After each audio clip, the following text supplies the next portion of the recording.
तो मैंने 3 से 4 बार ट्राई किया, लेकिन फ्रेंड्स मैं लाइव नहीं आ पाया। कुछ टेक्निकल फॉल्ट है बहुत दिनों से छोड़ने के बाद।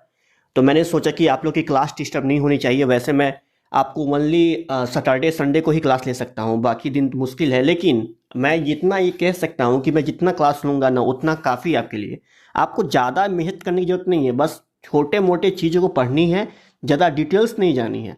और मैंने इससे पिछले वाले वीडियो के अंदर में आप लोगों को पूरी तरह से बता दिया था कि हाँ क्या करना है और कैसे करना है। अगर आपने वो वीडियो नहीं देखा है तो मैंने आपको बताया था, ये जो वीडियो है ये वाला पटना वुमेन्स कॉलेज जो मेरे चैनल पर आपको अवेलेबल मिल जाएगा।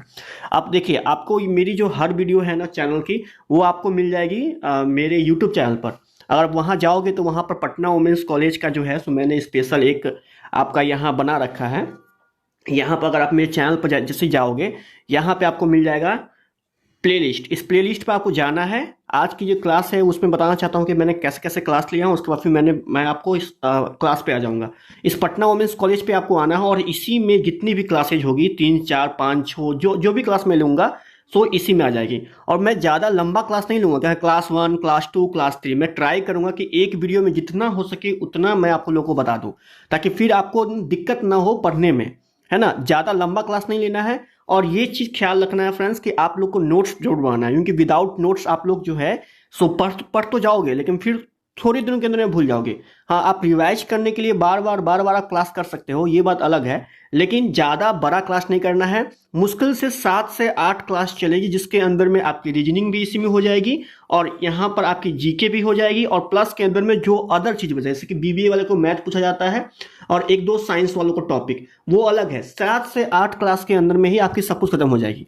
और आज है मेरी क्लास 1। इसमें चाहता हूं बताना कि पटना वुमेन्स कॉलेज क्वेश्चन कैसे पूछती है। स्टार्ट करता हूं आज की क्लासेस। सबसे पहले देखो, ये ग्रुप मैं बना रखा हूं जो बिल्कुल फ्री है। यहाँ पर आपको इंट्रेंस एग्जाम और क्वेश्चन पेपर जो है अगले साल का 2023-22 ये भी मिल जाएगा। ज्वाइन करने का अगर मन हो अगर आपको, तो आप नीचे ज्वाइन कर सकते हो। प्लस के जो क्लासेस के पीडीएफ है मैं यूट्यूब पर कहाँ दूंगा, तो यहीं पर मैं आपको क्लासेस का पीडीएफ जो भी होगा वो मैं आपको दे दूंगा। और प्लस के अंदर में आप ग्रुप में अगर ऐड हो जाओगे तो ज़्यादा बेनिफिट आप ही के लिए होगा। वैसे आपकी मर्जी।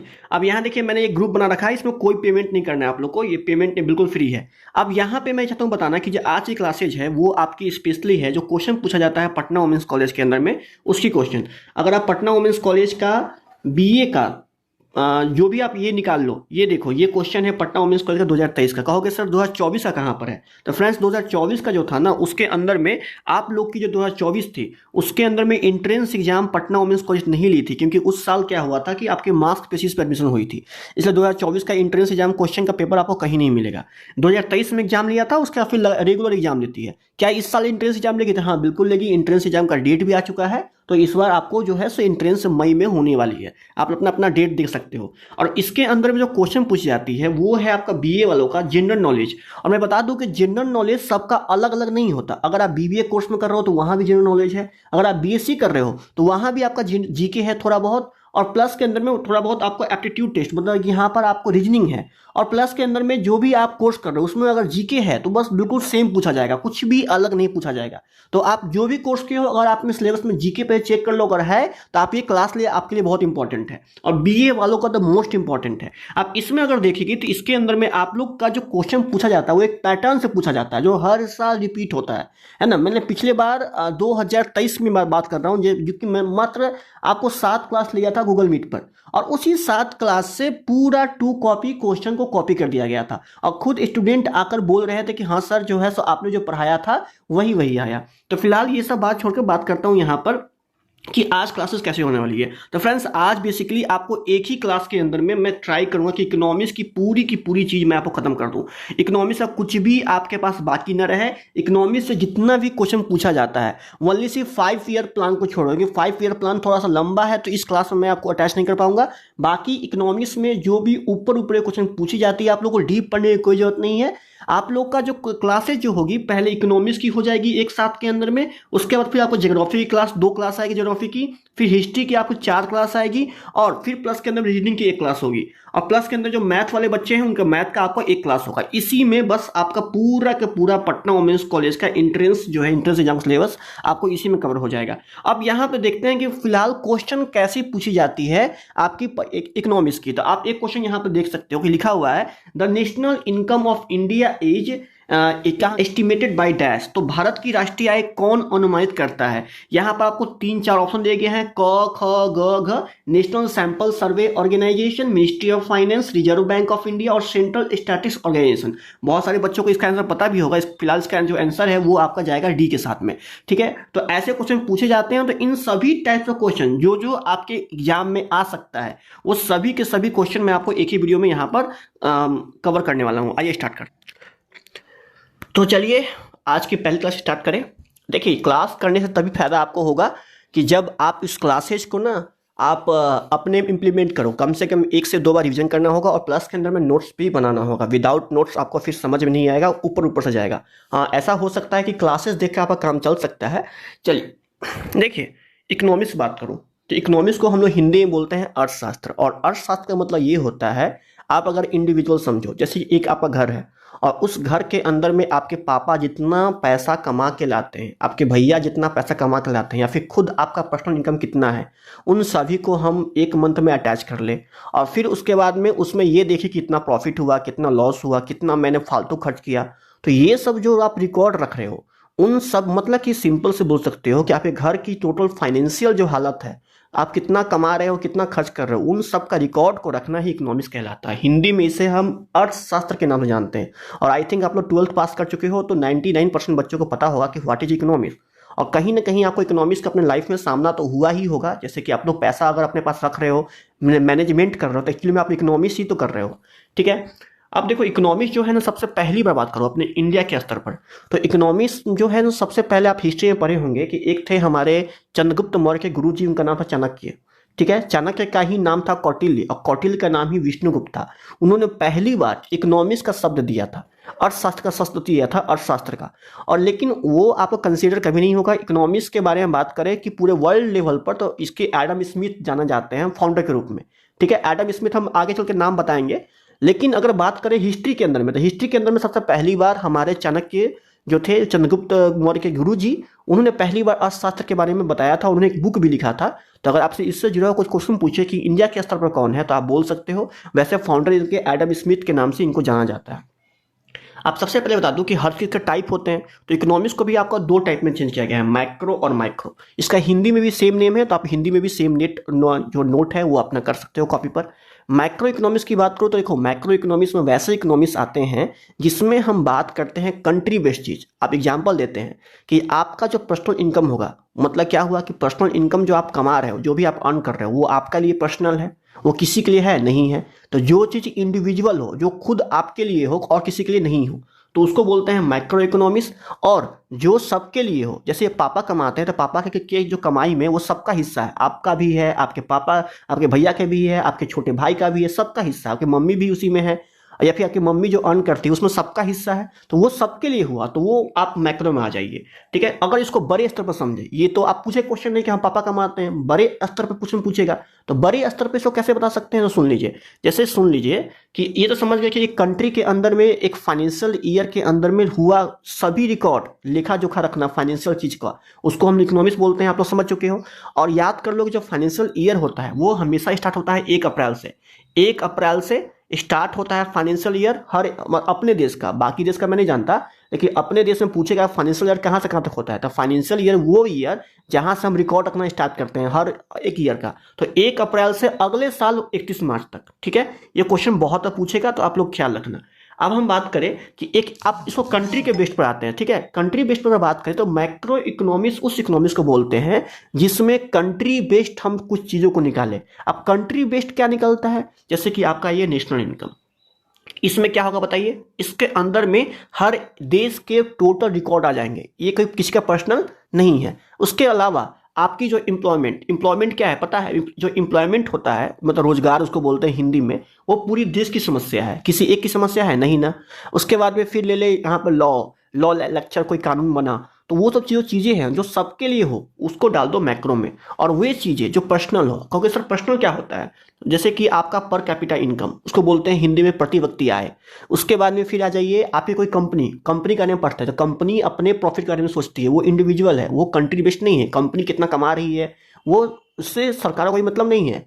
कंपनी का अपना है तो कंपनी के जो रिकॉर्ड पढ़ेंगे, जैसे रिलायंस कंपनी ले लो, जियो कंपनी जो जियो चलाती है, हॉटस्टार ले लो, और भी कंपनी अपनी आपके पापा कोई कंपनी ले लो। तो ये सब कंपनी किस में आएगी? कंपनी की जो लेखा जोखा किस में आएगी? माइक्रो इकोनॉमिक्स में, या फिर प्रति व्यक्ति आए। तो आप समझ सकते हो, मतलब सिंपल सी बात यह है कि माइक्रो इकोनॉमिक्स उसको बोलते हैं जो कंट्री बेस्ड हो, और माइक्रो इकोनॉमिक्स उसको बोलते हैं जो इंडिविजुअल बेस्ड हो। ठीक है, अब इसका जो है सो आपका इस्टेब्लिश किसने किया था वो पूछ सकता है। तो ख्याल रखना, जो आपका माइक्रो इकोनॉमिक्स है उसको यहाँ पे जो खोजने वाले थे उनका नाम याद करना। वैसे पूछेगा नहीं, लेकिन फिर भी कहीं पूछ दिया, 1% चांस है पूछने का।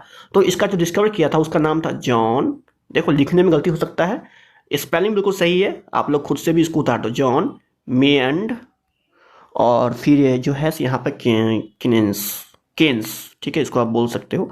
इन्होंने सबसे पहली बार मैक्रो इकोनॉमिक्स को यहाँ पर एक शब्द दिया था मैक्रो, इन्हीं के नाम से। अब बात करें मैक्रो किसने दिया था, तो इसका नाम है एडम स्मिथ, जो स्कॉटलैंड के निवासी थे। ठीक है, याद कर लेना आपको, एडम स्मिथ जो स्कॉटलैंड के थे, उसको हम माइक्रो इकोनॉमिक्स डालेंगे। चलिए, समझ में आपको आ गया होगा आई थिंक। अगर समझ में नहीं आया तो कमेंट कर सकते हो, मैं अगर पिछले जो एक क्लास और लूंगा उसमें समझा दूंगा। आप देखिए, हम समझते हैं टाइप्स के बारे में। टाइप्स क्या होता है? अब हर कुछ का अपना टाइप होता है। आप ये समझ चुके हो कि इकोनॉमिक्स जो होते हैं बेसिकली दो पार्ट में चेंज किया गया, मैक्रो इकोनॉमिक्स और माइक्रो इकोनॉमिक्स। उसके बाद में इकोनॉमिक्स का ना, इकोनॉमिक्स को सेक्टर को लेते हुए एक बनाया गया है, एक इकोनॉमिक्स का है, वो है कैपिटल इकोनॉमिक्स, सोशलिस्ट इकोनॉमिक्स और मिक्सचर इकोनॉमिक्स। ज़्यादा डिटेल समझिएगा थोड़ा सा अच्छे से। देखिए, जो हमारा कैपिटल इकोनॉमिक्स है इसको हम हिंदी में बोलते हैं पूंजीवादी अर्थव्यवस्था। ठीक है, जो सोशलिस्ट इकोनॉमिक्स उसको बोलते हैं हिंदी में सामाजिक अर्थव्यवस्था, और मिक्सचर को बोलते हैं यहाँ पर मिश्रित अर्थव्यवस्था। और अपना जो इंडिया है उसके अंदर मिक्सचर इकोनॉमिक्स है, मतलब कि मिश्रित है। यहाँ पर पूंजीवादी भी हुआ है, यहाँ पर समाजवादी भी है। या डिटेल्स की बात करें तो कैपिटल्स इनकम किसे कहते हैं, इकोनॉमिक्स किसे कहते हैं? आप देखिए, वैसा कंपनी, कोई कंपनी अगर बैठा हुआ है, जरा समझिएगा, कोई कंपनी बैठा हुआ है तो कंपनी का काम क्या है बताइए? कंपनी का काम है ओनली सिर्फ प्रॉफिट कमाना, उसे किसी भी चीज से मतलब है नहीं है। तो किसी भी देश के अंदर में अगर कैपिटल इकोनॉमिक्स वो फॉलो करता है, हर एक देश है, जैसे एग्जांपल दे दूं हम एग्जांपल के लिए कि आपका एक यूएसए, उसको बोलते हैं अमेरिका, आप सुने होंगे। अमेरिका के अंदर जो इकोनॉमिक्स है उसका कैपिटल इकोनॉमिक्स है। उसके अंदर में ना जो पूंजीवादी लोग होते हैं, मतलब जो जो बड़े बड़े, जैसे आप एग्जाम्पल ले लो इलॉन मस्क, या फिर आप एग्जाम ले लो यहाँ पर मार्क जुकरबर्ग, आप नाम सुने होंगे, पक्का कहीं ना कहीं नाम सुने होंगे। वो सब क्या है, वो सब अपनी बड़ी बड़ी कंपनियां खोली हुई है, और कंपनी का ही राज चलता है देश के ऊपर में।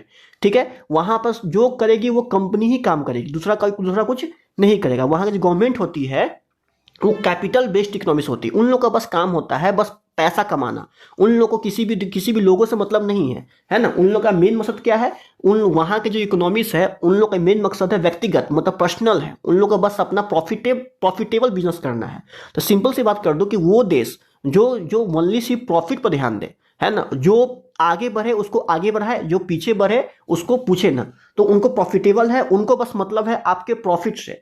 ठीक है, और उसके बाद में वो ना क्या करते हैं, उसके अंदर में गवर्नमेंट की जो भूमिका होती है वो 9 के बराबर होती है, तो उसको बोलते हैं कैपिटल इनकम। आप बात करें यहाँ पर सोशलिस्ट, नाम से ही लग रहा है सामाजिक, बस ऐसा देश जिसको कंपनी कहीं भी रूल नहीं कर सकती, किसी भी देश के ऊपर में कंपनी रूल नहीं कर सकती, सब कुछ सोशलिस्ट होता है, मतलब जो सरकार चाहे मनमाना कर सकती है। एग्जाम्पल ले लीजिए चाइना। चाइना क्या करती है वो? चाइना क्या करती है फ्रेंड्स, चाइना ना बस अपना एक भूमिका थोप दी कि भाई हम ये जो बोले वो हर को करना पड़ेगा। इसमें क्या है, ऐसे समझो कि कोई एक रूल आया, आप ऐसे समझ सकते हो, कोई एक रूल आया, रूल मतलब क्या, कोई कानून आया, तो वो कानून जब अगर यूएसए में जाओगे ना तो वो कानून को पूरे देश में इंप्लीमेंट होने से पहले जो बड़ी बड़ी कंपनियां हैं ना उनसे गुजरना होगा। अगर वो देंगे सहमति तो पूरे देश उसको फॉलो करेगा, अगर वो नहीं देंगे, मतलब जो बड़े बड़े लोग हैं, है ना, वो अगर नहीं देंगे सहमति तो वो फॉलो नहीं कर, कोई नहीं करेगा, मतलब किसी पर वो लागू होगा ही नहीं। उसी तरह से अगर कोई कानून आया तो इसके अंदर, सोशलिस्ट के अंदर में लोगों को पूछने की जरूरत नहीं है। अगर सरकार बोल दिए कि हाँ ये आज से बंद तो बंद, उसमें जो है सो उसमें कोई भी जो है सो आपका उसके ऊपर में जवाब नहीं दे सकता है। ठीक है, उसी तरह से फ्रेंड्स अब मिक्सचर में आते हैं। मिक्सचर के अंदर में ऐसा इकोनॉमिक्स है जिसके अंदर में कुछ भी रूल्स आएगी ना तो पहले मतलब कि सोशलिस्ट, मतलब गवर्नमेंट का भी थोड़ा बहुत हाथ रहेगा, और थोड़ा बहुत जो पूंजीवादी लोग हैं वो भी मिलकर इसके ऊपर में कुछ राय दे सकते हैं। ठीक है, आप आई थिंक समझ गए होंगे कि कुछ कोई लॉ आना, लॉ के ऊपर पूरा कंट्रोल होना कंपनियों का। ठीक है, वो जो कहे सो करना है, जो यूएसए के अंदर में आता है। इस सोशलिस्ट किस में आता है? वैसा लॉ जिसके अंदर में केवल गवर्नमेंट बोले वही होगा, किसी से पूछा नहीं जाएगा। और मिक्सचर में क्या होगा, मिक्सचर के अंदर में दोनों से पूछा जाएगा, इससे भी और इससे, दोनों का सहमति से यहाँ पर काम होगा। और अपने इंडिया के अंदर में कैसा इकोनॉमिक्स है, तो फ्रांस याद कर लेना कि अपने इंडिया के अंदर मिक्सचर इकोनॉमिक्स है। सोचिस कहाँ है, तो चाइना के अंदर में, आप नाम सुनोगे चाइना का, उसके अंदर में आपका सोशलिस्ट है, वहां जो बोलती है सरकार सब करना पड़ता है। चलिए आप बात समझ गए। चलिए अब आते हैं कि एरिया ऑफ इकोनॉमिक्स। इकोनॉमिक्स के जो है ना वो क्षेत्र, अर्थव्यवस्था के आपके टोटल यहाँ पर 5 क्षेत्र है। अब देखिए एग्जाम के अंदर, एग्जाम पॉइंट ऑफ व्यू से देखो तो हम लोग को primary sector, secondary sector, Trinity sector, बस इतना ही इंपॉर्टेंट है। ये 2 सेक्टर जो है ना आप लोग पढ़ने की जरूरत नहीं है, लेकिन अगर पूछ दिया जाए तो फिर क्या करोगे, तो आप लोग इसको ध्यान बस रखो, याद करने की जरूरत नहीं है, बस ध्यान में रखो। देख लीजिए जो एरिया ऑफ इकोनॉमिक्स है ना, जो क्षेत्र है हमारे अर्थव्यवस्था का, उसके अंदर में है प्राइमरी सेक्टर, उसको बोलते हैं प्राथमिक क्षेत्र। प्राथमिक क्षेत्र के अंदर में देखिए है क्या, समझिए कि अपने इकोनॉमिक्स मतलब क्या हुआ कि हर एक आदमी अलग अलग काम करता है, तो काम के आधार पर ना उनका जो है सेक्टर बांट दिया गया है। ठीक है, जैसे कहने का अर्थ है हमारे देश के अंदर में किसान भी है ना, वहीं पर आपके बड़े बड़े जो है सो पूंजीवादी लोग, मतलब कि जो कंपनी चलाते हैं वो भी है, और प्लस के अंदर में हमारे देश के अंदर में फ्रेंड्स आपका किसान के अलावा, पूंजीवादी लोग के अलावा अपने देश के अंदर में आपके जो है टीचर, डॉक्टर, ये भी है, साइंटिस्ट लोग भी है, और प्लस के पॉलिटिशियन भी है। तो उनके काम के आधार पर जो है तो यहाँ पर एरिया बांटा गया है। तो याद कर लीजिए, इसमें कुछ ज़्यादा ध्यान बस न किए। प्राइमरी सेक्टर में वैसे आते हैं वैसे चीज जो केवल आपके एग्रीकल्चर जुड़ा हुआ हो, ओनली एग्रीकल्चर करता हो। जैसे एग्जांपल देते हैं कि आपका एग्रीकल्चर किस में आएगा, प्राइमरी सेक्टर के अंदर में, है ना। इसमें जो भी काम काज करने वाले, जो सबसे पहली बार जो है सो ऐसे करने के अर्थ है, अगर आप खाना खा रहे हो, चावल खा रहे हो, तो चावल कहाँ से आया है, तो पहले उसे खेती हुई तभी तो आया है ना, तब तो वो बोरा में पैक करके आया हुआ है। जब चावल पहली बार जब खेत में बोया गया तो आ गया प्राइमरी सेक्टर। उस चावल को फिर बोरा में पैक करना, मतलब कंपनी उसको पैक करेगी, कंपनी उस पर ब्रांड लगाएगी, तो आ गया आपका सेकेंडरी सेक्टर। ठीक है, समझ में आपको, आई थिंक मेरे ख्याल से आ गया होगा। तो जो आपकी एग्रीकल्चर है, ठीक है, एग्रीकल्चर किसमें आएगा, आपका प्राइमरी सेक्टर के अंदर में आएगा। फिर उसके बाद में आपका पशुपालन, उसको बोलते हैं यहाँ पर हस्बेंड्री, है ना, हस्बेंड्री बोल सकते हो। फिर आपका माइनरी, खनन, ये सब, और फिर डेयरी मतलब दूध का जो जो काम होता है वो सब किसमें आएगा, आपका प्राइमरी सेक्टर के अंदर में आएगा। सेकेंडरी में क्या आएगा, जितनी भी औद्योगिक मतलब इंडस्ट्रियल चीज है किसमें आएगा, आपका सेकेंडरी सेक्टर के अंदर में। ट्रिनिटी में क्या आएगा, जो भी सर्विस सेक्टर है, एग्जांपल दे दो बैंक, ठीक है, टीचर, डॉक्टर, नर्स, और उसके बाद में फिर एजुकेशन, ये सब किसमें आएंगे, ये सब के सब आएंगे ट्रिनिटी सेक्टर में। 2-3 पॉइंट आपको और याद कर लेना है। पहला कि जो भी लोग प्राइमरी सेक्टर में काम करते हैं उनको बोलते हैं रेड कॉलर जॉब। ठीक है, क्या बोलते हैं friends, red collar job. Secondary sector में जो काम करते हैं उन्हें क्या बोलते हैं, ब्लू कॉलर जॉब। फ्रेंड्स इसको थोड़ा नोट कर लीजिएगा क्योंकि एग्जाम पूछ सकता है, बहुत इंपॉर्टेंट है, ब्लू कॉलर जॉब। और जो ट्रिनिटी सेक्टर में काम करते हैं उन्हें क्या बोलते हैं फ्रेंड्स, तो उसको बोलते हैं white collar job. White collar job के नाम से हम लोग यहाँ पर उसको बोल सकते हैं। बहुत इंपॉर्टेंट है ये फैक्टर, याद कर लेना। अब आते हैं फिर फ्रेंड कि फोर्थ और फिफ्थ में क्या आता है। फोर्थ सेक्टर पूछेगा नहीं, बस ध्यान में रखना आप लोग को। फोर्थ सेक्टर में वैसे आते हैं जो साइंटिस्ट होते हैं, जितने साइंटिस्ट लोग हैं ना, जो रिसर्च करने के लिए आता है, जितने रिसर्च चीज है वो किसमें आएगा, रिसर्चियल फोर्थ सेक्टर में आएगा। अब लास्ट है मेरा क्वेनरी सेक्टर, इसको बोलते हैं गोल्ड कॉलर जॉब। इस वाले में इसमें जितने पॉलिटिशियन लोग हैं ना सब इसी में आएंगे, राष्ट्रपति, ये सब लोग किस में आएंगे फ्रेंड्स, इसके अंदर में आपको आ जाएंगे। चलिए अब आते हैं फ्रेंड्स, नेक्स्ट टॉपिक है आपका नेशनल इनकम। ठीक है, पहली बात आप बात करते हो जो एग्जाम में आपको पूछा गया था, वो क्या पूछा गया था कि नेशनल इनकम कौन निकालता है। तो राष्ट्रीय जो आय है उनका निकालने का काम कौन करता है, वो करता है सेंट्रल स्टैटिक्स ऑफिसर। ठीक है, इसको बोलते हैं, यहाँ मैं लिख देता हूँ, एग्जाम्पल देख लीजिएगा। उसको आप हिंदी में बोल सकते हो केंद्रीय सांख्यिकी अध्ययन। ठीक है, उसको हिंदी में आप वहाँ भी देख चुके हो, केंद्रीय सांख्यिकी औद्योगिक, इसको बोलते हैं हम लोग सेंट्रल स्टैटिक्स। और फिर लास्ट के अंदर में ऑफिस, आप इसको बोल सकते हैं ऑफिस, मंत्रालय भी बोल सकते हो। इसको एक लाइन में बोले शॉर्टकट के अंदर में तो आप सीएसओ के नाम से भी उसको जानते हो। ठीक है, और जो नेशनल इनकम वो क्या है, तो किसी भी अपने पूरे, मान के चलो कि आप कंट्री इंडिया में रहते हो, तो इंडिया में रहने वाले पूरे जो लोग हैं जितना इनकम कमा रहे हैं एक साल फाइनेंशियल ईयर के अंदर में, जो कि यहाँ से कहाँ तक है, 1 अप्रैल से लेकर 31 मार्च तक है। मैं आपको जस्ट बताया था 1 अप्रैल से लेकर आपके 31 मार्च के बीच में मैंने मतलब कि जितना, जैसे एग्जांपल देते हैं 2025 का 1 अप्रैल से लेकर 2026 के 31 मार्च तक के बीच में जितना भी मैंने प्रॉफिट कमाया है या फिर लॉस हुआ है, उन सब का रिकॉर्ड रखना ही कहलाता है नेशनल इनकम।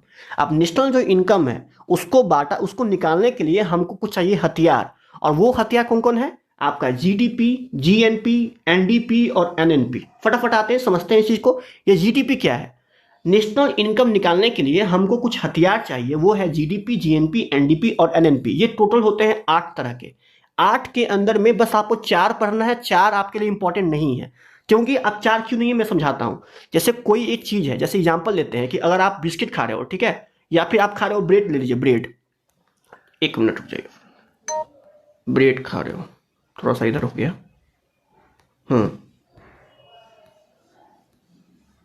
चलिए यहां पे आते हैं। तो जैसे एग्जांपल मैं लेता हूं कि अगर आप ब्रेड खा रहे हो, तो ब्रेड जो होता है ना, वो सबसे पहले जो आप खरीदते हो 15 रुपए के अंदर पीस पर, जो आप 10 पीस मिलता है, लेकिन एक्चुअली में वो बन कितना पर है, तो वो बन रहा है आपका टोटल 7 से 8 रुपए में। और बाकी पैसा कहाँ जा रहा है? बाकी पैसा प्रॉफिटेबल है, जो कि आपको दुकान वाले अर्न कर रहे हैं, जो बेच रहा है वो भी अर्न कर रहा है। तो 7-8 रुपए का चीज है, वो कितना में बिक रहा है? 15 रुपए में बिक रहा है। इसे आप क्या समझे? इसे आप ये समझे कि जो 7-8 रुपए वो क्या है? वो है फैक्टर इनकम। मतलब कि फैक्ट्री में बनने वाला जो इनकम होता है उसको बोलते हैं। और ये 15 रुपए क्या है? Market income. तो जो हम लोग पढ़ेंगे जीडीपी, जीएनपी, एनडीपी, एनएनपी, वो पहले पढ़ेंगे हम लोग मार्केट इनकम पर, ना कि फैक्टर इनकम पर। क्यों नहीं पढ़ेंगे? क्योंकि आप लोग को उतना डिटेल्स नहीं जानना, उतना आपको नहीं पूछा जाएगा। जितना पूछा जाएगा उतना ही पढ़ना है आप लोग को, ठीक है। समझते हैं जीडीपी क्या है। इसको हिंदी में बोलते हैं ग्रॉस डोमेस्टिक प्रोडक्ट। जो हिंदी वाले बच्चे हैं, मतलब ये फुल फॉर्म में बता दिया, जो हिंदी वाले बच्चे हैं वो अपना कॉपी में नोट कर लीजिए। इसको बोलते हैं सकल घरेलू उत्पाद, ठीक है। क्या बोलते हैं जीडीपी को फ्रेंड्स? सकल घरेलू उत्पाद। आप समझते हैं क्या होता है ये? फटाफट इसका फुल फॉर्म बताया जाता हूं। जीएनपी क्या होता है? Gross national product. एनडीपी क्या होता है? National domestic product. एनएनपी क्या होता है? Net national product. हिंदी में बोले तो जीडीपी को बोलते हैं सकल घरेलू उत्पाद। जीएनपी को क्या बोलते हैं? सकल राष्ट्रीय उत्पाद। एनडीपी क्या बोलते हैं? उसको शुद्ध घरेलू उत्पाद। और इसको बोलते हैं शुद्ध राष्ट्रीय उत्पाद, ठीक है। ऐसे समझ गए? चलिए बिना टाइम बात करते हुए समझते हैं जीडीपी जीएनपी क्या है। चलिए देखिए, मान के चलिए कि एक डब्बा आपका यहाँ पर ये अवेलेबल है और एक डब्बा यहाँ पर ये अवेलेबल है। ये है आपका यूएसए और ये आपका इंडिया है, ठीक है। अच्छा आप बताइए, इंडिया के अंदर में मैंने A+B यहाँ लिखता हूँ और यहाँ भी मैं लिखता हूँ B+C। समझते हैं इस चीज़ को? A+B लिखता हूँ, एक मिनट हो जाइए, यहाँ पर मैं लिख देता हूँ C+T। देखिए अब जैसे क्या हुआ कि अपने देश के अंदर में, अपना जो देश है, अपना इंडिया है, उस इंडिया के देश के अंदर में हमारे यहाँ कुछ ऐसे लोग होंगे जो बाहर से आके बसे होंगे। जैसे एग्जांपल दे देता हूँ, यूएसए कुछ लोग होंगे जो यहाँ की कंपनी खोले होंगे, कुछ ना कुछ खोले ही होंगे। तो अपने देश के, फिर जैसे कि एप्पल कंपनी है, यहाँ आके अपना ब्रांच खुली हुई है। उसके बाद जल्द ही टेस्ला आने वाली है। कई सारे जो बाहरी कंपनी है जो यहाँ आके अपना गाड़ी वाड़ी बेच रही है। तो बस सिंपल समझना है कि अपने देश के अंदर में पूरे एक साल, मतलब फाइनेंशियल ईयर के अंदर में मैं जितना भी अर्न कर रहा हूं, ठीक है, जितना भी मैं पैसा भाग सरकार कमा रही है, उन सबको रिकॉर्ड को हम लोग बोलते हैं जीडीपी, ठीक है। समझ में आ गया आप लोग को? उन सबके रिकॉर्ड को हम लोग जीडीपी बोलते हैं। मतलब क्या समझे आप? ये समझे कि एक साल के अंदर में अपने देश के अंदर में टोटल इनकम जितना मैंने कमाया, ठीक है ना, टोटल इनकम, उसको हम लोग बोलते हैं जीडीपी। जीडीपी के नाम से हम लोग जानते हैं। आप समझते हैं हम लोग? अभी आप जीएनपी पर मत आइए, आप सीधे आइए एनडी पर क्या होता है। तो ज्यादा समझिएगा कि हर कुछ में क्या प्रॉफिट होता है? नहीं ना। जीडीपी क्या हो गया कि एक साल के अंदर मैं जितना इनकम किया उसको बोलते हैं जीडीपी। एग्जाम्पल देता हूं कि आपके घर है, आपका एक घर है, आपके घर के अंदर में आप टोटल 4, आप लोग के टोटल 4 भाई है, समझते हैं। 4 भाई के अंदर में 2 भाई जो है वो इंडिया में रह के काम करते हैं और 2 भाई जो है वो बाहर रह के काम करते हैं। तो आप जो 2 भाई बाहर रह के काम करते हैं उसका आप काउंटिंग मत करो, जो अपने देश में रहते हैं उन दोनों को इनकम को साथ में ऐड कर दो तो वो कहलाएगा जीडीपी। क्लियर है? आप समझते हैं एनडीपी क्या है? जब समझिएगा कि अपने घर में आप रहते हो, आपका 2 भाई जो है वो बाहर काम कर रहा है और 2 भाई अपने घर के अंदर काम कर रहा है, लेकिन जो पैसा वो ला रहा है 2 भाई, उसमें वो अपने घर के अंदर में जैसे पेपर भी लेते हैं, वो दूध भी खरीदते हैं, कुछ खाने पीने में भी खर्च करते हैं, प्लस के अंदर में घर में नौकरानी भी रखी हुई आप लोग रखे होंगे। तो उन सब का इनकम क्या है? वो आपका प्रॉफिट है? नहीं ना। वो जो इनकम है वो आपका लॉस है। समझ में आया? कि आप लोग जो खर्च कर रहे हो वो पैसा को निकाल दो और जो बाकी जो पैसा बचता है उसको हम लोग एनडीपी बोलते हैं। सिंपल भाषा में बोले अगर हम, तो जो अगर अपना देश है, इस देश के अंदर में कुछ बाहरी आदमी रह रहे हैं और कुछ यहाँ रहने वाले लोग रह रहे हैं। ऐसे एग्जांपल देता हूं कि ये बी क्या है, तो बी वैसे लोग हैं जो बाहर देशों से आकर अपने यहाँ कंपनी खोले हुए हैं, और ए क्या है जो अपने देश में ही रहकर यहीं पर अर्न कर रहे हैं। इन सब का जो इनकम है उसको बोल देंगे एक साथ में जीडीपी। और ये सब लोग ना कुछ कुछ खर्च भी करते हैं पैसा, तो इन सब का एक साल के अंदर में खर्च जो करते हैं जो भी पैसा, उसमें जो जो पैसा वो इन्वेस्ट करे या लॉस उनको हुआ वो माइनस कर दे तो निकलेगा एनडीपी। सिंपल लैंग्वेज में बोले कि अगर आप एक घर है, घर के अंदर में दो भाई जो बाहर काम करते हैं, यूएसए के अंदर में दो भाई जो यहाँ काम करते हैं, इन दोनों भाई का इनकम जीडीपी में आ जाएगा। और इन दोनों भाई जो पैसा घर में खर्च कर रहे हैं नौकर को देने में, या फिर जैसे कि मान लो ये दो भाई मिलकर कमा रहे हैं 50,000 रुपया, अभी इसका मतलब 50,000 रुपया का आपको अर्न कर रहे हैं, और ये 50,000 रुपया जो अर्न कर रहे हैं दो भाई, इसमें से वो 20,000 रुपया जो है वो खर्च कर दे रहे हैं अपने घर के खर्च में, बाकी वो 30,000 बचा रहे हैं। तो ये 30,000 जो बचा हुआ चीज है वो क्या है आपका एनडीपी, ये 50,000 टोटल क्या है आपका जीडीपी। बस जस्ट लाइक अपने इंडिया के अंदर में, अपने इंडिया के अंदर टोटल एक साल का इनकम जो बाहरी देश के हो या फिर अपने देश के हो, बस इंडिया में रह रहे हो, उन सबका इनकम जीडीपी में आएगा, और उन सबके इनकम के अलावा उनका कुछ अपना पर्सनल खर्च भी होगा, तो उन सबको हम लोग एनडीपी में ऐड कर देंगे। समझ में आ गया। तो कोई पूछेगा आपसे कि व्हाट इज जीडीपी, तो अपने एक मतलब अपने देश के अंदर जितना पैसा प्रॉफिट हम जितना पैसा हम अर्न करते हैं, प्रॉफिट भी कुछ नहीं, जितना लॉस कुछ नहीं, भूल जाओ, जितना पैसा हम लोग अर्न करते हैं उसको बोलते हैं जीडीपी। और उसके बाद में अपने ही देश के अंदर प्रॉफिट के अलावा जितना मैंने खर्च कर रहा हूं, जितना मैं इनकम कमाया, उसमें से अगर मैं लॉस घटा दूं, अपना मूल्यह्रास बोल दो इसको, घटा दूं, तो आ गया एनडीपी, नेट डोमेस्टिक प्रोडक्ट। अब आते हैं जीएनपी क्या है यार, समझो। अब एक देश यहाँ पे मैं थोड़ा डिटेल्स में, फटाफट क्लास खत्म हो जाएगा, काफी छोटा क्लास मैं लूंगा। एग्जाम्पल देता हूँ, जैसे ये आपका यूएसए है और ये आपका इंडिया है, इसमें A+B लोग काम करते हैं और इसमें काम करते हैं C+D।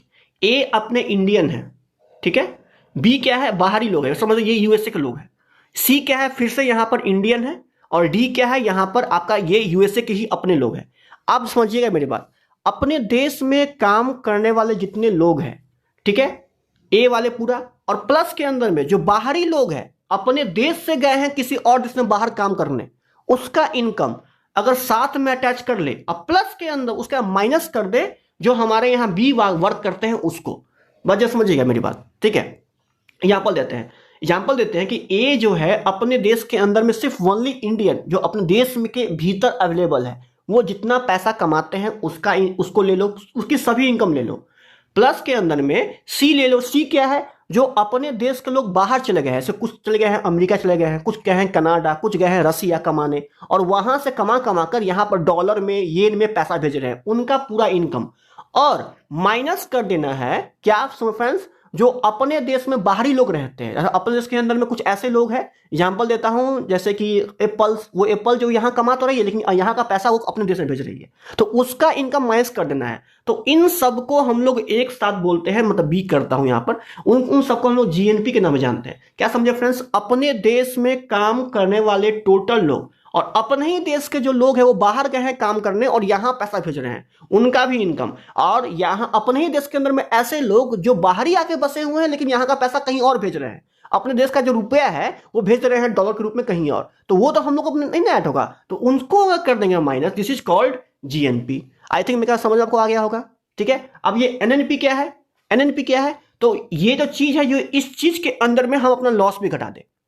ये लॉस क्या है सर, तो पहली बात जो हम अपने देश में कमा रहे हैं, जो बाहर से पैसा ला रहे हैं, और जो माइनस कर देंगे हम वैसा पैसा को जो यहां से कहीं और जा रहा है, ठीक है, और उसमें भी माइनस कर देंगे लॉस को। लॉस क्या होता है सर, आपने अच्छा बताओ, जो आप कमा रहे हो वो कुछ थोड़ा बहुत खर्च तो कर रहे हो ना, उस खर्च को भी अगर घटा दो तो बिल्कुल एकदम शुद्ध बोलते हैं, एकदम मतलब कि छना हुआ जो होता है माल वो निकला, वो है नेट नेशनल प्रोडक्ट। एग्जाम्पल दे दो कि अब फिर से आइए, आप एक घर था उसमें थोड़े 4 भाई थे, 4 भाई जो 2 भाई पूरा पैसा कमाया वो आ गया जीडीपी के अंदर में, वो पैसा कुछ खर्च किया वो आ गया आपका एनडीपी के अंदर में। अब समझते हैं, अब यहां फिर से आते हैं, समझ में आ गया। अब 1 2 यहां घर के अंदर में टोटल 4 भाई थे, 4 भाई के अंदर में 2 भाई तो कमा रहे थे लेकिन 2 भाई यूएस में कमा रहा था, तो 2 भाई जो अर्निंग कर रहा है, जो 2 भाई अर्निंग कर रहा है, और प्लस के जो 2 भाई ये जो देख रहे हो आप यहाँ पे, ये 2 आदमी जो पैसा यहां से आपको भेज रहा है, इन दोनों को भी ऐड कर दे और माइनस कर दे कि आप जो पैसा खर्च कर रहे हो। जैसे कि आप याद करो मैंने बताया था 50,000 आप इनकम करते हो, ये 2 भाई मिलकर कर रहा है और 20,000 रुपये इसमें खर्च कर दे रहा है,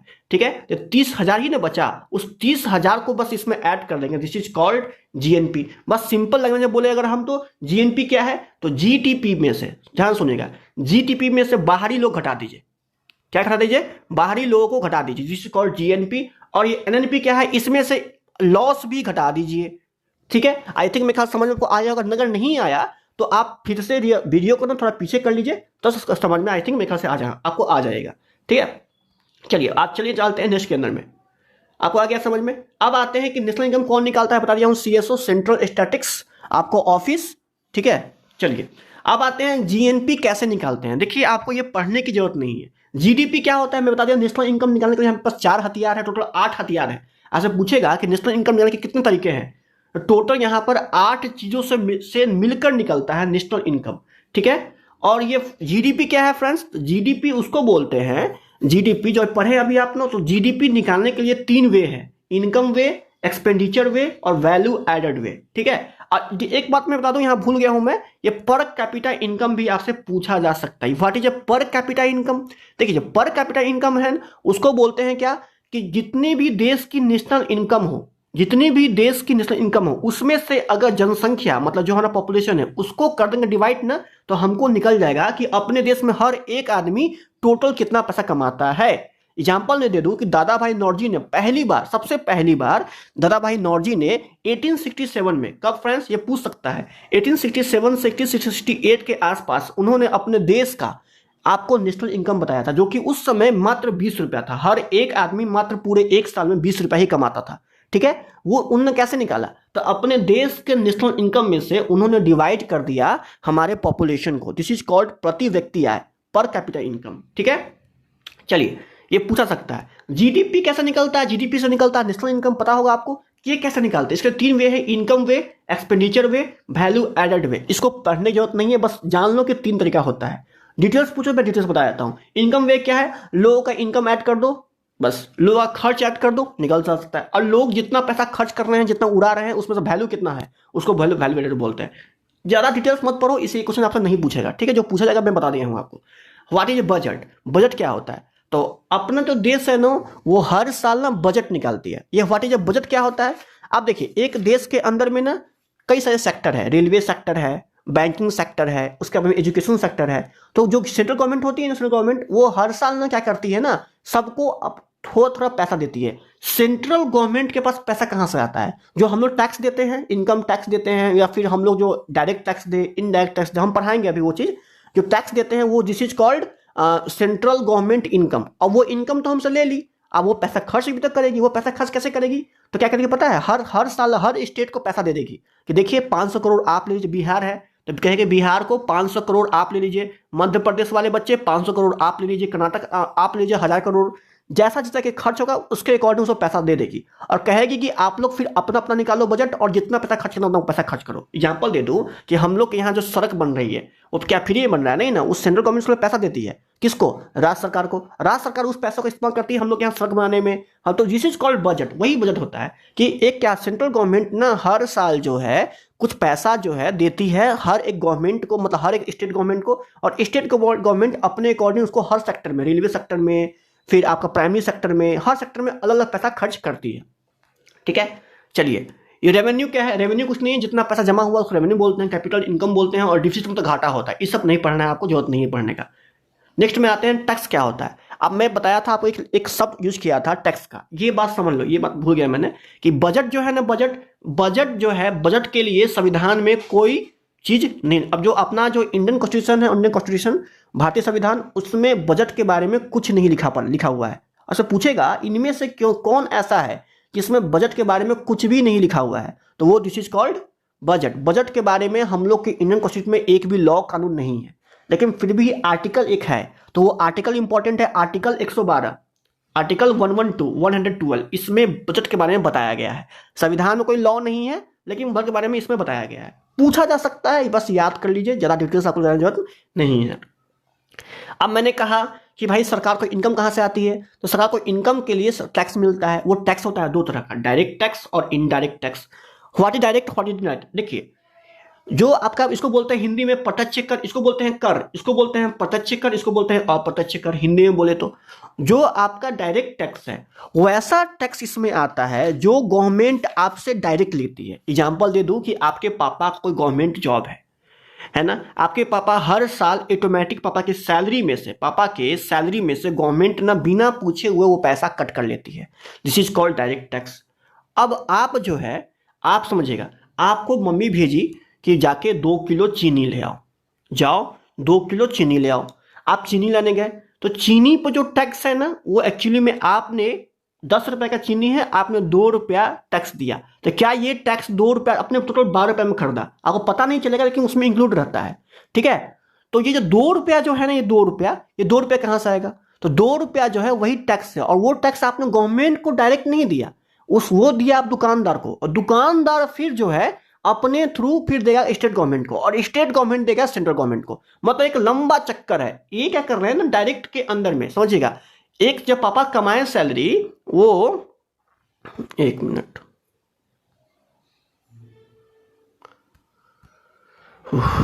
यहां पे जो आपके पापा ने अर्न किया पैसा, वो पैसा डायरेक्ट बिना पूछे हुए अकाउंट से काट लिया गया, तो वो गवर्नमेंट डायरेक्ट आपसे ले ली। लेकिन एक हुआ कि घूम के दुकानदार के थ्रू आपको मिला, this is called indirect tax. इसी में कुछ कुछ एग्जांपल बस आई थिंक बस समझो, बस इतना ही समझना, ज्यादा डिटेल्स नहीं जाना है, बस समझो कि आपसे पूछेगा, आपसे पूछेगा कि इनकम टैक्स जो हम लोग देते हैं वो कौन सा कर है, तो वो डायरेक्ट टैक्स है। नाम बस नोट कर लो कि इनकम टैक्स, ठीक है। आपके जो वेल्थ कर है, मतलब कि जो आप उपहार, मतलब हुआ आपको प्राइज, जो आप किसी को उपहार देते हो, उपहार प्राइज टैक्स, वो किस में आता है? डायरेक्ट टैक्स के अंदर में। कैपिटल टैक्स, जो कंपनी जो डायरेक्ट पैसा भरती है, वो किस में आएगा? आपको डायरेक्ट टैक्स के अंदर में। वेल्थ टैक्स, मतलब हर साल जो आप पैसा देते हो नगर निगम को, है ना, वो पैसा किस में आएगा? आपको डायरेक्ट टैक्स के अंदर में। इनडायरेक्ट टैक्स में कौन आता है? तो सुन लीजिए, जीएसटी। अब चलिए जीएसटी की बात आया तो सुन लीजिए पहले, ये जीएसटी क्या है? जीएसटी का फुल फॉर्म होता है गुड्स सर्विस टैक्स। ये क्या होता है? ये देती सरकार जो है ना, वो डायरेक्ट आपसे नहीं लेती, वो दुकानदार के थ्रू उसको मिलता है। जैसे आप गए मूवी देखने, तो मूवी का जो टैक्स होता है, वो आप डायरेक्ट गवर्नमेंट को नहीं देते। वो कैसे, वो मतलब कि वो कैसे होता है मूवी टैक्स, वो कैसे होता है? वो घूम कर मिलता है। आप इसको समझ सकते हो, ठीक है। तो जीएसटी मतलब हुआ गुड्स सर्विस टैक्स। ये क्या है? तो ये जो है सो वो 2017 में 1 जुलाई 2017 को पहली बार अपने इंडिया में ये लाया गया था, ठीक है। और टोटल जो है इसके अंदर में आपका 33 जो होते सदस्य बैठते हैं, जो इसको रेगुलेट करते हैं जीएसटी कितना होना चाहिए हर एक सामान का।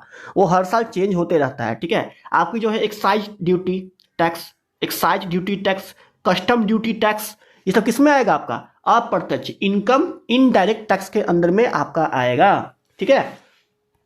समझ में आपको आ गया होगा। चलिए आप समझते हैं मार्केट। मार्केट दो तरह का तीन तरह का होता है, एक मोनोपोली मार्केट, एक मोनोपोलिस्टिक मार्केट, एक परफेक्ट मार्केट। ये क्या होता है? मार्केट मतलब ये होता है बाजार, और बाजार जो होता है, मोनोपोली मार्केट उसको बोलते हैं जो एक अधिकार रहता है, जिसके अंदर में ना अकेला शासन करता है। इसमें एग्जाम्पल, बस आप जो डिटेल्स मत घुसो, बस आप एग्जाम्पल समझ लो। इसके अंदर में आता है रेलवे। बताइए रेलवे का स्थान कोई इंडिया में ले सकता है? कोई नहीं ले सकता। रेलवे क्या है? इकलौता राज करता है। रेलवे के कोई कंपनी आए और बोले कि मैं अपना प्राइवेट अपना ट्रेन चलाऊंगा, क्या इंडियन गवर्नमेंट उसको अलाउ करेगी? नहीं करेगी। तो रेलवे क्या हुआ? एक ऐसा सेक्टर है जो कि मोनोपोली है, मतलब पूरा मोनोपोली एक अधिकार चलाती है। अब आते हैं मोनोपोलिस्टिक्स। इसमें क्या आता है? इसमें आते हैं रिलायंस अब तो सुने होंगे, जियो कंपनी, बीएसएनएल, ये किस में आएंगे? मोनोपोलिस्टिक मार्केट के अंदर में आएंगे। अब ये है परफेक्ट मार्केट। ये किस में आएगा? तो ये आएगा सबके लिए, है ना। एग्रीकल्चर इसी में आएगा, सर्विस टैक्स, सर्विस जो हम लोग करते हैं, टीचर बनते हैं, वो सब इसी में आएगा, ठीक है।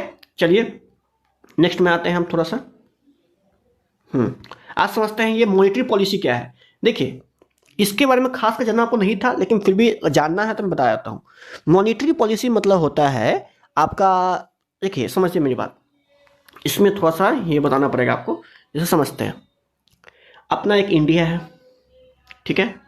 अपने इंडिया के अंदर में इन्फ्लेशन आती रहती है। इन्फ्लेशन क्या होता है फिर पूछिएगा सर? देखिए जब इन्फ्लेशन होता है ना, उसको हम लोग क्या बोलते हैं हिंदी में? उसका नाम आप लोग एक बार देख लीजिएगा। इन्फ्लेशन का नाम हिंदी में ध्यान में नहीं आ रहा है। इन्फ्लेशन को हम लोग क्या बोलते हैं हिंदी में?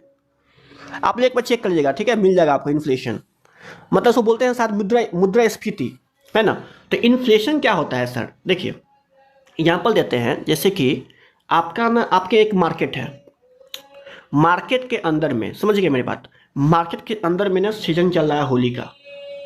होली में क्या होगा? अबीर का जो दाम होगा वो अपने आप इंक्रीज हो जाएगा। ठीक है, मतलब क्या क्यों होगी इंक्रीज? क्योंकि उसकी डिमांड बढ़ेगी। डिमांड मतलब क्या होता है? मांग, उसकी मांग बढ़ेगी। लेकिन जैसे ही होली खत्म हुआ, अब क्या होगा? अबीर का मांग क्या हो जाएगा? कम हो जाएगा। अब जरा सोचो, एग्जाम्पल के लिए बता दूं, अब जरा सोचिएगा कि आप क्या करेंगे। गवर्नमेंट अपना इंडियन गवर्नमेंट है ना, वो क्या करेगी ना, रातों रात ना इतना पैसा छाप देगी। अच्छा, अब हम लोग कोई सामान कैसे खरीदते हैं? पैसा से खरीदते हैं। पैसा होता है तब तो खरीदते हैं ना, पैसा होना चाहिए हम लोग के पास। वो पैसा एक काम करता है, हम लोग के पास ना बोरा भर के पैसा आ गया। तो क्या मतलब कि बुरा भर के पैसा मेरे पास आ गया, तो अब तो दुनिया के अंदर में हर एक सामान खरीद सकते हैं। लेकिन अगर इंडियन गवर्नमेंट रातों रात, मशीन तो अपने पास है ही, नोट छापने की मशीन है, उस मशीन से पूरा पैसा छाप देगी, पूरा एकदम पैसा पैसा पर पैसा पैसा निहाल कर देगी। अब इससे क्या होगा? हर एक आदमी के पास पैसा आ जाएगा। अब जब बताओ कि जब आपके पास इकलौता बोरा भर के पैसा हो, तब ना आप सबके पास जाकर सामान खरीद सकते हो। लेकिन जब यहां पर सबके पास पैसा आ जाए, सबके पास पूरा घर भर भर के पैसा का पूरा बंडल आ जाए सबके पास, तो अब बताओ क्या होगा? वहां पर डिमांड तो कम गया।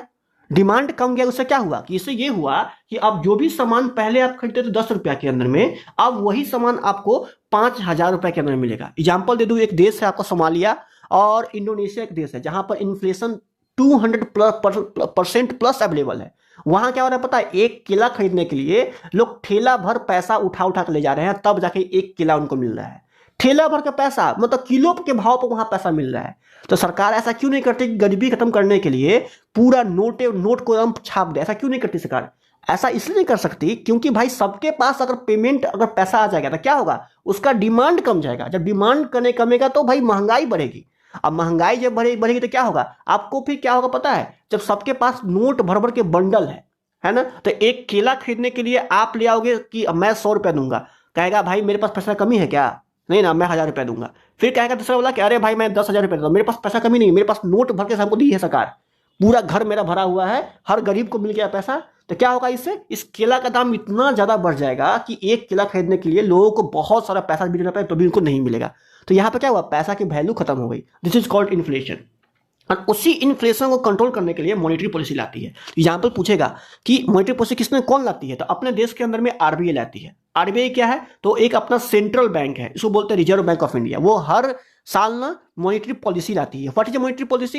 एक्चुअली में एक दो कानून है, मतलब एक दो लॉ, जैसे कि पैसा का डिमांड ना ज्यादा बढ़े और डिमांड और जो आपका कर्व है वो हमेशा कंट्रोल में बना रहे। ज्यादा डिटेल्स में जाना है, बस इतना ही पढ़ना है। उसके लिए वो लॉ लाती है, this is called monetary policy. तो उसी इन्फ्लेशन को कंट्रोल करने के लिए आरबीआई मॉनेटरी पॉलिसी लाती है। तो कौन लाता है मॉनेटरी पॉलिसी? तो आरबीआई लाती है।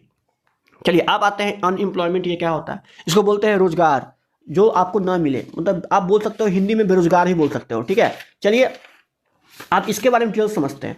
पहला है ये अनएम्प्लॉयमेंट कितना टाइप का होता है, तो वो होता है टोटल आपका ये 5 टाइप का।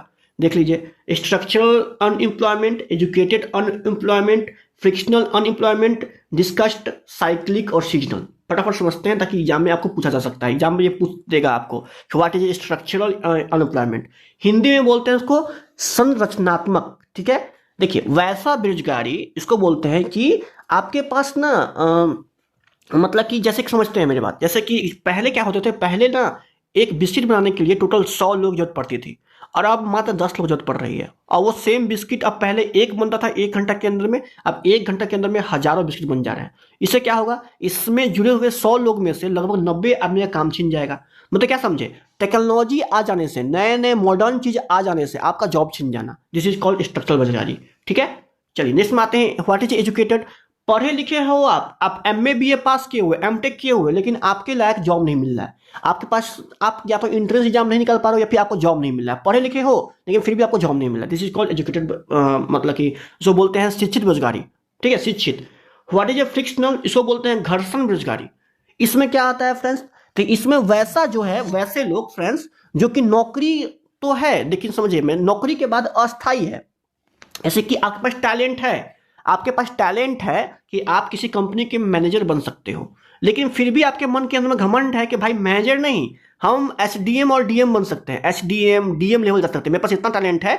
तो आप क्या करोगे पता है कि आप एसडीएम और डीएम बनने के फेर में ये मैनेजर आप नहीं बन पाओगे। क्यों? क्योंकि आपको घमंड है। आप ये काम कर सकते हो, अर्न करके अपने परिवार का पेट पाल सकते हो, और पता है कि मेरे पास टैलेंट है कि मैं मैनेजर बन सकता हूँ, लेकिन फिर भी घमंड आपका नहीं जा रहा है और आप एसडीएम तैयारी कर रहे हो। इससे कम क्या हो रहा है पता है कि यहाँ पर आपके पास टैलेंट होते हुए भी काम नहीं करना। This is called fictional. इसको हिंदी में बोलते हैं घर्षण बेरोजगारी। अब आते हैं डिस्कस्ड। क्या बोलते हैं डिस्कस्ड? वैसा बेरोजगारी, इसको बोलते हैं हिंदी में प्रच्छन्न बेरोजगारी। ठीक है, प्रच्छन्न, ये ज़्यादातर आपको शहर में देखने को मिलेगा। वैसा बेरोजगारी जिसके अंदर में आवश्यकता से अधिक लोग काम पे लगे हुए हैं। एग्जाम्पल समझते हैं कि मान के चलिए कि एक गड्ढा मतलब कि खोदने में मात्र 2 आदमी जरूरत है, लेकिन वहां पर हम 10 आदमी लगा दिए, तो ये 8 आदमी क्या है, 8 आदमी बेगारी पर खाना खा रहे हैं। दिस इज कॉल्ड डिस्कस्ड बेरोजगारी। होगा उसके अकॉर्डिंग काम मिलेगा। जैसे कि आपको कोई ऐसे समझे, रवि के फसल होगा, रावी, तो उस समय काम मिलेगा, आप खरीफ में काम आपको नहीं मिलेगा। तो मौसम के अकॉर्डिंग मिलता है, ठीक है। हाँ, एक मिनट, सॉरी, मैंने क्या कर दिया, मैंने उल्टा बता दिया। दिस इज कॉल्ड सीजनल, जो मैंने अभी बोला ना, दिस इज कॉल्ड सीजनल बेरोजगारी। इसको बोलते हैं हिंदी में मौसमी बेरोजगारी। व्हाट इज अ साइक्लिक बेरोजगारी, ये क्या होता है पता है आपको? जैसे एग्जाम्पल समझते हैं कि एग्जाम्पल देते हैं कि एग्जाम आपके बाजार के अंदर में ना मंदी आ गई। मंदी क्या होता है, मतलब कि पैसा का दाम ना अचानक घट गया। तो कुछ ऐसे लोग हैं ना जो क्या करते हैं कि प्याज का दाम इंतजार करते हैं कि बढ़ने का, प्याज के दाम बढ़ेगा तो हम बेचेंगे और अपने गोदाम में से निकालते हैं प्याज, ठीक है, और तब तक उसको रखे रहते हैं। ठीक, दिस इज कॉल्ड। तो वैसा आदमी जो है वो काम कैसे करेगा? तो वो काम इस तरह करेगा कि कोई जब मतलब प्रॉफिट कमाने के चक्कर में ना बाकी दिन क्या बैठेगा, वो बेरोजगार बैठेगा। प्रॉफिट होगा तब काम करेगा, प्रॉफिट नहीं होगा तो काम नहीं करेगा। ठीक है, आई थिंक समझ में आ गया। वो जो मैंने बोला सीजनल वाला, वो इसमें आता है। चलिए अब आते हैं, लास्ट है, ये आपका लास्ट नहीं है, 2-3 टॉपिक और है जो थोड़ा पढ़ते हैं। अब आते हैं ये आरबीआई क्या होता है। इसको बोलते हैं रिजर्व बैंक ऑफ इंडिया। क्या बोलते हैं friends? Reserve bank of India. ये आरबीआई क्या है?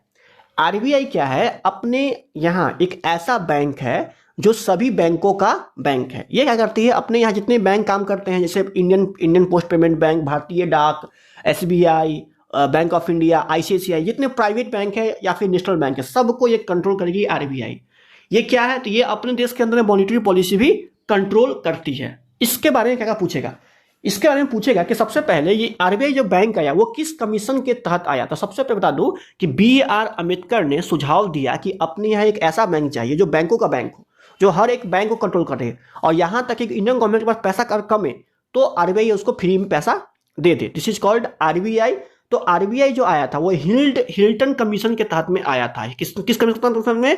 Hilton commission. वो कब आया था? 1926 के अंदर में हिल्टन यंग कमीशन ने सबसे पहली बार आरबीआई को के बारे में कहा था। और फाइनली जो है 1 अप्रैल, ध्यान रखना कि 1 अप्रैल 1935 को आरबीआई की स्थापना हो गई थी। इसके हेडक्वार्टर उस समय कहां था? जब स्थापना हुई थी उस समय इसका हेडक्वार्टर कोलकाता में था। उसके बाद फाइनली 1937 के अंदर में इसका हेडक्वार्टर जो है वो आपका अभी बॉम्बे कर दिया गया है, मुंबई बोलते हैं उसको। ठीक है, चलिए समझ में आपको आ गया।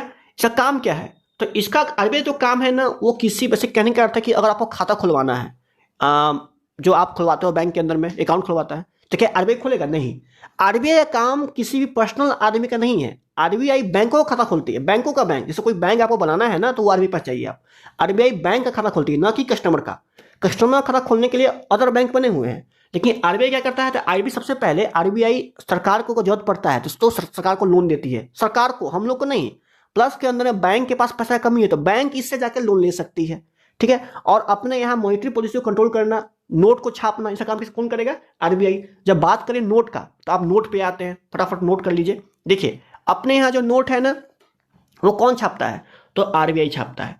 बस 1 रुपया का छोड़कर 1 रुपये का नोट कौन छापता है आपका? तो वो छापते हैं हमारे फाइनेंस मिनिस्ट्री, वित्त मंत्रालय। ठीक है, याद कर लीजिएगा, 1 रुपये का नोट कौन छापता है? वित्त मंत्रालय। बाकी जितने भी नोट देखो, 10 रुपये का सिक्का, 5 रुपये का सिक्का, 10 का नोट, 20 का नोट, 50 का नोट, वो सब के सब हमारे आरबीआई ही उसको छापते हैं। और आरबीआई छापने के लिए अपना 4 जगह अपना सेंटर बनाए हुए हैं। कहाँ कहाँ? महाराष्ट्र के नासिक में। कहाँ फ्रेंड्स? महाराष्ट्र के एक आपका नासिक जगह है, वहां बनाई हुई है। देवास एमपी, मतलब मध्य प्रदेश के देवास में, वहां पर आरबीआई नोट प्रेस करती है। मैसूर के अंदर में है ना, मैसूर कर्नाटक के अंदर में, और लास्ट में आपका वेस्ट बंगाल के आपका सालबोनी में, यहां पर आरबीआई अपना बैंक नोट प्रेस करती है। आपको ये पंजोत नहीं है, बस मैं बता दें इन्फॉर्मेशन के लिए कि यहाँ अपना जो है नोट प्रेस करते, जो आप देखते हो हाथ के अंदर में 500 नोट, 20 रुपए का नोट, वो यहीं से आती है। ठीक है, आपको याद नहीं करना है इसको, बस ध्यान में रखना है, बस पढ़ लेना है, रटना नहीं है। ठीक है, चलिए नेक्स्ट में आते हैं कि आपका जो नोट है वो 10 रुपए का नोट होता है, एक आपका 20 का नोट होता है, एक 50 का होता है, एक 100 का होता है। 10 रुपए के नोट पर क्या छपा हुआ है, तो 10 रुपए के नोट पर आपका कोणार्क का सूर्य मंदिर छपा हुआ है। ये बहुत इंपॉर्टेंट है, पढ़ लीजिएगा, आपका आ सकता है एग्जाम के अंदर में। 20 के नोट पर क्या है, तो फ्रेंड्स 20 रुपए के नोट पर आपका औरंगाबाद का अवेलेबल महाराष्ट्र में एलोरा गुफा है। 50 में क्या है फ्रेंड्स, 50 रुपए के अंदर में, देखिए लिखने में नहीं बन रहा है फिलहाल, आप लोग थोड़ा सा इसको अपने खुद से पढ़ लीजिएगा। इसमें हम्पी का कर्नाटक मंदिर है। क्या है फ्रेंड्स, हम्पी का कर्नाटक मंदिर है। उस पर क्या है फ्रेंड्स, उस पर है आपका हम्पी का कर्नाटक मंदिर। 100 रुपए के नोट पर ना, जब अभी मैंने क्या बोला फ्रेंड्स, आपको सांची स्तूप, ये गलत है ना। 200 के नोट पर आपका सांची का स्तूप है, और 100 रुपए के नोट पर रानी का वाव, याद करना, रानी का वाव ये गुजरात में है। अपना नोट्स में मतलब सुधार करना, थोड़ा जगह के कमी के कारण में हड़बड़ी में थोड़ा सा मतलब ये इधर उधर हो गया है, आप ठीक कर सकते हैं। 200 पर सांची स्तूप है। 500 पे फ्रेंड्स क्या है, तो 500 पे आपका छपा हुआ है लाल किला, ठीक है। और लास्ट में आते हैं 2000, जो अभी बंद हो चुका है। 2000 पर मंगलयान था, जो अभी बंद हो चुका है, ठीक है। तो किसको ख्याल बस रखना है। चलिए, अब यहां पर जो मैं बैंक लिखा हूं समझिएगा, ये आरबीआई क्या है, तो फ्रेंड्स आरबीआई जो है ना, वो पहली बार अपने इंडिया के अंदर में आई थी, जिसमें मैंने पढ़ा कि 1 अप्रैल 1935 को इसका स्थापना किया गया था। और फाइनली जो इसका राष्ट्रीयकरण किया नहीं है, तो वो आप छोड़ सकते हो फिलहाल। चलिए यहां बात करते हैं। अब देखिए, अपने देश का जो पहला बैंक था उसका नाम था बैंक ऑफ हिंदुस्तान। अपने देश का जो पहला बैंक था, बिल्कुल पहला, वो कब आया था, 1770 में आया था। और इलाहाबाद क्या है, अपने देश का जो बैंक था, बैंक ऑफ हिंदुस्तान, वो अंग्रेजों ने लाया था।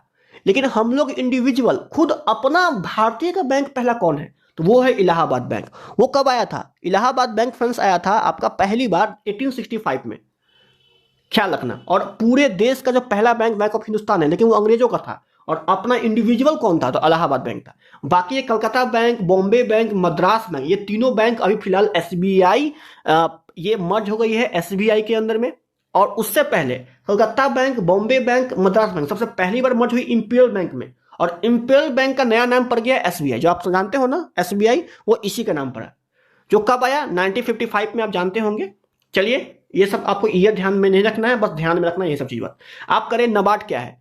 देखिए, नाबार्ड एक ऐसी संस्था है जो ग्रामीण बैंक, अपने यहाँ ना रूरल बैंक भी है, ग्रामीण, जो गांव में रहती है, तो ग्रामीण बैंक को ये करती है, रेगुलेट करती है। दिस इज कॉल्ड, समझिएगा मेरी बात, जो नेशनल बैंक है ना, टोटल हमारे यहाँ 1969 में, ख्याल रखना इस बात को आप कंट्रोल कर लो, 1969 के अंदर में अपने यहाँ ना टोटल 14 बैंक को रजिस्ट्रेशन किया गया था। उसमें bank of India, Punjab national bank, जो सुन रहे हो ये सब इसी समय आया था 1969 को। अपने यहाँ 14 बैंक रजिस्टर किया था। इन 14 बैंक प्लस के अंदर में जो आईसीआईसी बैंक है, या फिर आपकी एचडीएफसी बैंक है, या फिर अदर बैंक जो कमर्शियल बैंक है, उन सबको कंट्रोल करती है आरबीआई। लेकिन इसके अलावा हम लोग के यहाँ ना आपका ग्रामीण बैंक है, क्षेत्रीय ग्रामीण बैंक, सेंट्रल स्टेटिस ग्रामीण बैंक, ये सब बैंक को कौन कंट्रोल करती है, तो वो करती है नाबार्ड। नाबार्ड कब आई थी, तो नाबार्ड का स्थापना पूछ सकता है, वो आई थी 12 अप्रैल 1982 को, ख्याल रखना। इसका हेडक्वार्टर कहाँ है, इसका हेडक्वार्टर मुंबई में है फ्रेंड्स, ठीक है। नाबार्ड का इसका काम क्या है, तो ग्रामीण क्षेत्र पर लोन देना, और प्लस में सहकारी बैंक, जो भी कोऑपरेटिव बैंक है, उसको देखरेख करना। जैसे आपके आते हैं प्रधानमंत्री जनधन योजना, केसीसी, रुपए कार्ड, किसान कार्ड, ये सब कहाँ से आता है, ये सब नाबार्ड ही लाती है। नेक्स्ट में आते हैं, ये एग्जिम बैंक क्या है, इसको बोलते हैं एक्सपोर्ट और इंपोर्ट बैंक, ठीक है। ये कब आया था फ्रेंड्स, तो ये फिर ख्याल रखना आपको ध्यान में, क्योंकि एग्जाम में पूछ सकता है। ये आया था 1982 के अंदर में। 1982 के अंदर में हेडक्वार्टर कहाँ है इसका हेडक्वार्टर मुंबई। ये क्या करती है, ये एक्सपोर्ट और इंपोर्ट, मतलब भारत के यहाँ से कई सारे सामान जाते हैं बाहर, और बाहर से यहाँ आते हैं, तो दिस इज इसका कंट्रोल कौन रखता है, तो एग्जिम बैंक।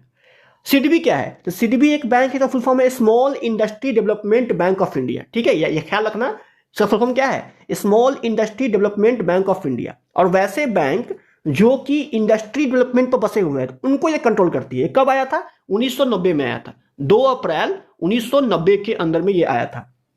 अब आते हैं सेबी क्या है, सेबी का फुल फॉर्म क्या है फ्रेंड्स, ना हुआ था, वो हुआ था आपका 12 अप्रैल 1988 को। ये क्या करती है फ्रेंड्स, तो सेबी का फुल फॉर्म क्या होता है, सेबी का होता है यहाँ पर securities and exchange board of India. इसका काम क्या है, इसका काम है जो लोग ना इंटरेस्ट, जो निवेशक है, जो लोग शेयर बाजार में पैसा लगाते हैं, शेयर बाजार क्या होता है जानते हो, शेयर बाजार पता है ना आपको, इंटरेस्ट रेट पर पैसा लगाते हैं, या फिर इंटरेस्ट निवेशक रखते हैं, या फिर जो लोग ना सिक्योरिटी मनी रखते हैं, तो उन सबको ये कंट्रोल करता है, ठीक है। चलिए, ज्यादा आपको नहीं जानना है। और एक और है आपका मनरेगा।